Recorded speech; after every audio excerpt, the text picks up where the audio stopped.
قرآن مجید سے ہمارا تعلق کیسا ہے؟ کیا یہ صرف ایک ایسی کتاب ہے جسے پڑھ کر ثواب کمایا جاتا ہے، یا پھر یہ زندگی گزارنے کے لیے ایک گائیڈ ہے؟ آئیے آج اسی اہم سوال پر تھوڑی بات کرتے ہیں۔ دیکھیے، ہم سب قرآن کا احترام تو بہت کرتے ہیں، اسے سب سے اونچی شیلف پر رکھتے ہیں، وضو کے بغیر ہاتھ نہیں لگاتے، خوبصورت غلاف میں لپیٹ کر رکھتے ہیں، یہاں تک کہ اس کی طرف پیٹ کرنا بھی بے ادبی سمجھتے ہیں۔ یہ سب محبت اور احترام کی بہت خوبصورت علامتیں ہیں۔ لیکن یہاں ایک سوال پیدا ہوتا ہے، کیا یہ سارا ظاہری احترام اس کتاب کے اصل مقصد کو سمجھنے کے لیے کافی ہے؟ کہیں ایسا تو نہیں کہ ہم ان رسومات میں اتنے کھو گئے کہ اس کا اصل پیغام ہی نظروں سے اوجھل ہو گیا؟ یہ فرق نہ ہمارے رویے اور قرآن کے اپنے دعوے میں بالکل صاف نظر آتا ہے۔ ایک طرف ہم ہیں جو اکثر اسے ثواب کے لیے پڑھتے ہیں، دوسری طرف خود قرآن ہے جو خود کو ہدایت کی کتاب کہتا ہے۔ ہمارا فوکس اجر کمانے پر ہوتا ہے، جبکہ قرآن کا مقصد پوری انسانیت کو راستہ دکھانا ہے۔ تو یہ ثواب آخر ہے کیا؟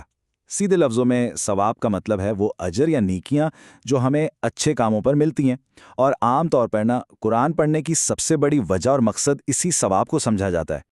لیکن ذرا رکیے، قرآن خود اپنے بارے میں کیا کہتا ہے؟ وہ بالکل واضح طور پر اپنا تعارف کرواتا ہے، خدن للناس، یعنی تمام انسانوں کے لیے ہدایت۔ یہاں ثواب کا لفظ نہیں، ہدایت کا لفظ استعمال ہوا ہے۔ یہی اس کتاب کا بنیادی مقصد ہے۔ اور ہدایت کا مطلب صرف اچھی باتیں یا نصیحتیں نہیں ہیں، یہ اس سے کہیں زیادہ گہری چیز ہے۔ ہدایت کا مطلب ہے ایک ایسا فریم ورک جو پہلے تو یہ بتائے کہ انسان کی زندگی کا مقصد کیا ہے، اور پھر اس مقصد کو حاصل کرنے کا پورا راستہ بھی دکھائے۔ یہ ایک مکمل لائف مینول ہے۔ اچھا، تو ثواب اور ہدایت کا آپس میں کیا تعلق ہے؟ اس کو سمجھنے کے لیے ایک بڑی دلچسپ مثال لیتے ہیں، اس سے یہ ساری بات بالکل صاف ہو جائے گی۔ سوچیں، ایک بچہ بیمار ہے، اصل مقصد کیا ہے؟ ظاہر ہے بچے کی صحت۔ اس مقصد کو حاصل کرنے کا طریقہ کیا ہے؟ وہ کڑوی دوا جو اسے ٹھیک کرے گی۔ لیکن بچہ وہ کڑوی دوا پینے سے انکار کر دیتا ہے۔ اب ماں کیا کرتی ہے؟ وہ کہتی ہے، بیٹا یہ دوا پی لو تو میں تمہیں کھلونا دوں گی۔ اب یہاں اصل مقصد کھلونا نہیں بلکہ دوا پلا کر صحت دلانا ہے۔ کھلونا تو صرف ایک ترغیب ہے، ایک انسینٹیو ہے۔ اب اسی مثال کو قرآن پر اپلائی کریں۔ ہماری روحانی صحت کے لیے دوا کیا ہے؟ وہ ہے ہدایت۔ اور ثواب کیا ہے؟ وہ اس کھلونے کی طرح ہے جو ہمیں یہ کڑوی دوا پینے کی ترغیب دیتا ہے۔ تو اصل مقصد روحانی شفا ہے، یعنی ہدایت حاصل کرنا۔ ثواب اس مقصد تک پہنچنے کا ایک ذریعہ ہے۔ قرآن کی ہدایت کا ایک بہت بڑا مقصد ہمیں خاص قسم کی زندگی سے بچانا ہے، جسے قرآن لہو و لعب کہتا ہے۔ یہ ایک بہت ہی اہم قرآنی ٹرم ہے، آئیے اسے سمجھتے ہیں۔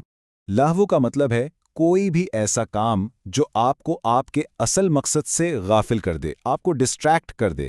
اور لعب کا مطلب ہے کوئی بھی ایسا کام جس کا کوئی مقصد ہی نہ ہو، بس ایملیس ایکشن ہو۔ تو دونوں کو ملا کر مطلب بنتا ہے ایک بے مقصد غفلت میں ڈوبی ہوئی زندگی۔ اور آج کی دنیا میں اس کی مثالیں ہر طرف بکھری پڑی ہیں۔ گھنٹوں تک سوشل میڈیا پر بے مقصد سکرول کرتے رہنا، ٹائم پاس کرنے کے لیے ویڈیوز دیکھتے جانا، ایسی بحثوں میں حصہ لینا جن کا کوئی نتیجہ نہیں نکلنا، یا پھر غیبت اور فضول گپ شپ میں وقت برباد کرنا، یہ سب لہو و لعب کی جدید شکلیں ہیں۔ لیکن اب آتی ہے سب سے چونکا دینے والی بات، کیا ایسا بھی ہو سکتا ہے کہ ہمارے مذہبی کام، ہماری نیکیاں ہی لہو و لعب بن جائیں؟ یہ سوچنے میں عجیب لگتا ہے، لیکن یہ ایک حقیقت ہے۔ یہ کیسے ہوتا ہے؟ یہ تب ہوتا ہے جب ہم مذہبی بحثیں صرف جیتنے کے مزے کے لیے سنتے ہیں، خود کو بدلنے کے لیے نہیں۔ جب ہم عبادتیں صرف ایک عادت کے طور پر بغیر سوچے سمجھے کرتے ہیں، یا جب ہمارا اصل مقصد اپنی اصلاح اور اللہ کا قرب حاصل کرنا ہوتا ہی نہیں ہے، ایسے میں وہ نیکیاں بھی اپنی روح کھو دیتی ہیں۔ اور دیکھیے، یہ رمضان کا مہینہ ہے، یہ وہی مہینہ ہے جس میں یہ عظیم کتاب، یہ ہدایت ہم پر نازل ہوئی۔ اس مہینے کی برکت سے آج قرآن ہمارے گھروں میں، ہمارے ہاتھوں میں موجود ہے۔ ہم جب چاہیں اسے کھول سکتے ہیں، اسے پڑھ سکتے ہیں۔ لیکن آخری اور سب سے بڑا سوال یہ ہے کہ قرآن تو ہم تک پہنچ گیا، کیا ہم اس کے مقصد تک پہنچے ہیں؟